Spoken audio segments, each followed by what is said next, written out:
ಇವತ್ತು ಅಕ್ಕಂಗಿಯರ ಜೋಡಿ ಒಡನಾಟ ಮಾಡಿ ನೀನು ಬೆಳೆದಿಯೋ ಇಲ್ಲೋ ಅಥವಾ ತಾಯಿ ಹೊಟ್ಟೆಯಾಗ ನೀನು ಹುಟ್ಟಿಯೋ ಇಲ್ಲೋ ಅನ್ನೋದು ನಮಗೆ. ಯಾಕಂದ್ರೆ ಈಗ ನಮ್ಮ ಸರ್ ಹೇಳಿದ್ರು, ನೀ ಆ ಕಡೆನೂ ಇಲ್ಲ ಈ ಕಡೆನೂ ಇಲ್ಲ, ನೀ ಹೆಣ್ಣು ಅಲ್ಲ ನೀ ಗಂಡು ಅಲ್ಲ.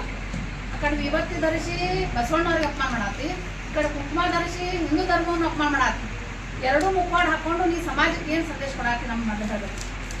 ಇನ್ನೊಮ್ಮೆ ಇದೇ ರೀತಿಯಾಗಿ ನೀ ಏನಾದ್ರು ಹೆಣ್ಮಕ್ಳು ನಿಂದಿಸಿರಿ, ಹೆಣ್ಮಕ್ಳ ಬಗ್ಗೆ ನೀನು ಏನಾದರೂ ನೀನು ಮಾತನಾಡ್ಲಕ್ಕೆ ನೀನು ಮುಂದೆ ಬಂದಿ ಅಂತಂದ್ರೆ ನಾವು ಈ ಭಾರತ ದೇಶದ ಹೆಣ್ಮಕ್ಳು ಸುಮ್ಮನಿರುವುದಿಲ್ಲ. ಅದು ಒಬ್ಬ ಒಳ್ಳೆಯ ಒಂದು ಚಿಂತಕರು, ಅವರು ಸಮಾಜಕ್ಕೆ ಒಳ್ಳೆಯ ಸಂದೇಶ ಕೊಡುವಂಥ ನಮ್ಮ ಮೀನಾಕ್ಷಿ ಅವ್ರಿಗೆ ನೀವು ಬೈದಿಯಲ್ಲ, ಅದು ಎಲ್ಲ ಮಹಿಳಾ ಕುಲಕ್ಕೆ ಬಂದಂಗೆ. ಅದು ಬಸವಣ್ಣವ್ರು ನಮಗೆ ಸಮಾನತೆಯನ್ನು ಕೊಟ್ಟಾರ, ಅಂಬೇಡ್ಕರ್ ಅವರು ಸಮಾನತೆ ಕೊಟ್ಟಾರ. ನೀವು ಹಿಂದೂ ಧರ್ಮದಲ್ಲಿ ಏನು ಮಾಡಿರಿ, 4 ಗೋಡೆ ಮಧ್ಯದಲ್ಲಿ ನೀವು ಹೆಣ್ಮಕ್ಳನ್ನ ಒಳಗೆ ಒತ್ತಿ ನೀವು ಹೋಗೋದು ವಸ್ತು ಅಂತೇಳಿ ನೀವು ಇಟ್ಕೊಂಡ್ರಲ್ಲ, ಅದು ಇವತ್ತಿನ ನಿರ್ಮಾಣದೊಳಗೆ ಈ ಆಚರಣೆ ಬರೋದಿಲ್ಲ.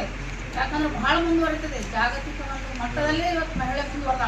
ಎಲ್ಲ ನೋಡುತ್ತಿದ್ರು ಸಹಿತ ನೀವು ಈ ರೀತಿ ಮಾತಾಡಿ ಇವತ್ತು ಮಹಿಳಾ ಕುಲಕ್ಕೆ ಅಪಮಾನ ಮಾಡಿಯಲ್ಲ, ನಿನಗೆ ಕೇಡಗಾಲಿಲ್ಲ. ಯಾಕಂದ್ರೆ ಹೆಣ್ಮಕ್ಳ ಬಗ್ಗೆ ಯಾರು ಮಾತಾಡ್ಯಾರ, ಯಾರು ಹೆಣ್ಮಕ್ಳು ನಿಂದನೆ ಮಾಡ್ಯಾರ, ಅವರು ಚೆನ್ನಾಗಿ ಬದುಕಿಲ್ಲ ಅಂತ ಅನ್ನೋದು ಇತಿಹಾಸದ ಮೂಲಕ ನೀವು ತಿಳ್ಕೋಬೇಕು.